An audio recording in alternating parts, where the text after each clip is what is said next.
Күндүн маанилүү жаңылыктар менен тааныштырып, бүгүн программасы студияда мен Тимур Владислав. Саламатсыздарбы? Алгач чыгарылыштын кыскача мазмуну менен таанышып алыңыздар.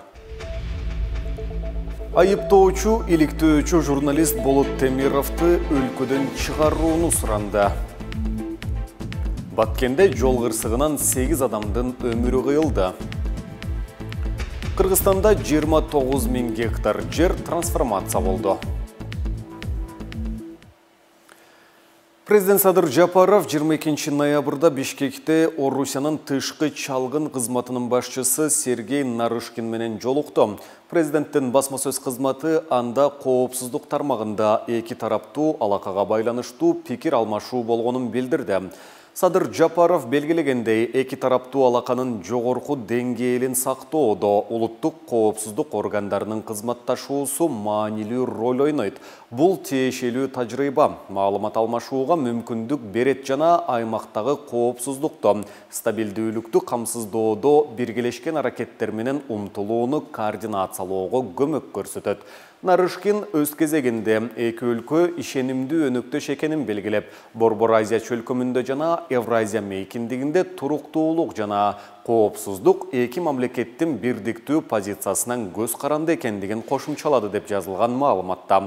Орусия Украинага бастырып киргенине байланыштуу ушул жылдын март айында Япония, Австралия жана Жаңы Зеландия Орус президенти Владимир Путин баштаган бир катар саясатчыларга санкция салган.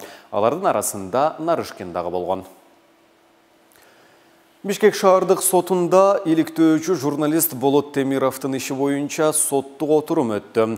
Эске сала кетсек, буга чейин Бишкек шаардык прокуратурасы Свердлов райондук сотунун журналист боюнча чечимине даттанган. Сотто айыптоочу, иликтөөчү журналистти өлкөдөн чыгарууну суранды. Иликтөөчү журналист Болот Темиров бүгүн 23 ноябрда иши шаардык сотто каралып жаткандагы акыркы сөзүндө күнөөсү жок экенин дагы бир жолу айтып, ага карата иш козгогон жана айып таккан күч органдарын акыйкат иштөөгө чакырган. Бир нече айып тагылган журналисттин ишин алгач Бишкектин Свердлов райондук соту караган. Райондук соттун өкмүнөн нааразы болгон прокуратура шаардык сотко кайрылган. 2022 жылдын январында Болот Темировдун кеңсеси тинтүүгө алынып, кылмыш жаза кодексинин баңгизат каражаттарын, психотроптук заттарды жана алардын аналогдорун сатып өткөрүү маңзатты мыйзамсыз даярдоо беренеси менен козголгон. Кийин ага мамлекеттик чек арадан мыйзамсыз өтүү жана документтердин жасалмасын жасоо деген эки бирени дагы кошулган.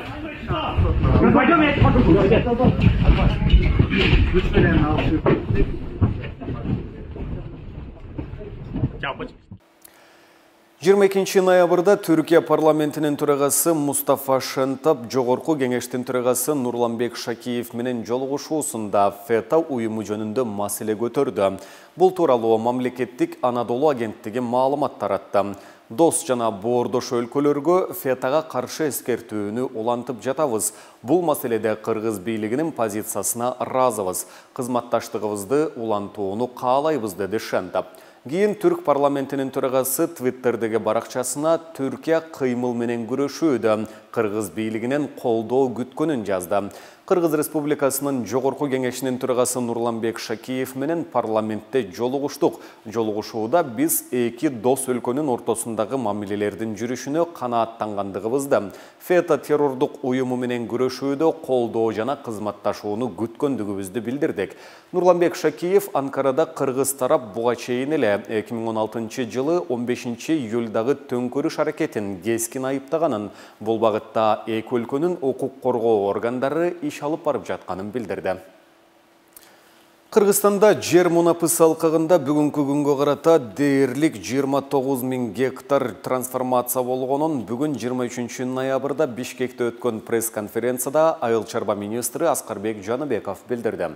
Анын айтымында бул жараянды келерки жылдын башына же быйылкы жылдын соңуна чейин жыйынтыктоо пландалууда. 28 900 гектар жер трансформация болуп, 146 000 кыргызстандык үй бүлөгө кызыл китеп жазып берүү процесси жүрүп жатат. Бул иш бардык райондордо бекитилген графикке ылайык жүрүүдө. Кийинки жылдын башында маселе жабылат деп ойлойм. Балким быйыл жыл соңуна чейин. Мынча көп документти толтуруу оңой эмес. Уруксатсыз курулган үйлөрдүн жерин мыйзамдаштырууга багытталган жер укуктук мамилелерди жөнгө салуу жөнүндө мыйзамы быйыл апрель айында кабыл алынган. Анын максаты жер участоктарына мунапыс берүүнүн укуктук негиздерин, шарттарын жана тартибин аныктоо экени белгиленген.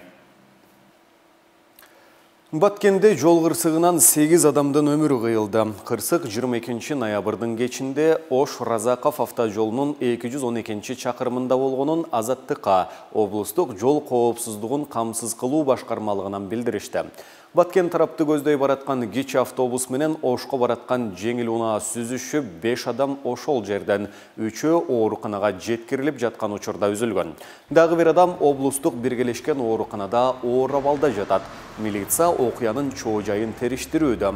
Айрым маалыматтарга караганда каза болгондордун 5-өө бир үй бүлөнүн мүчөлөрү. 3 күн мурда Бишкек-Ош жолунун Каракөл шаарындагы бөлүгүндө жол кырсыгынан 6 адам каза болгон. Быйылкы жылдын 8 айында Кыргызстанда жол кырсыгынан 379 адамдын өмүрү кыйылганын Ички иштер министри Улан Ниязбеков өкмөттө жол коопсуздугуна байланыштуу жыйында билдирген.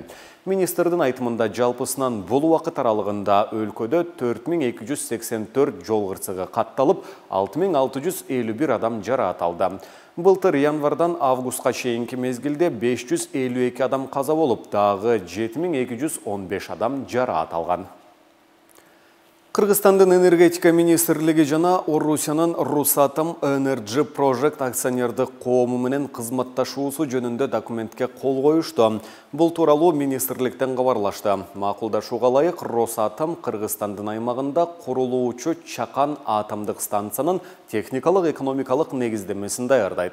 Сочиде өткөн Атом Экспо 2022 эл аралык форумунда документке энергетика министри Таалайбек Ибраев менен Росатомдун өкүлү Андрей Рождевстин кол койгон. Жыл башында энергетика министрлиги Орусиянын Росатом корпорациясы менен биргеликте Кыргызстанда Чакан атом электр станциясын куруу боюнча меморандумга кол койгону белгилүү болгон.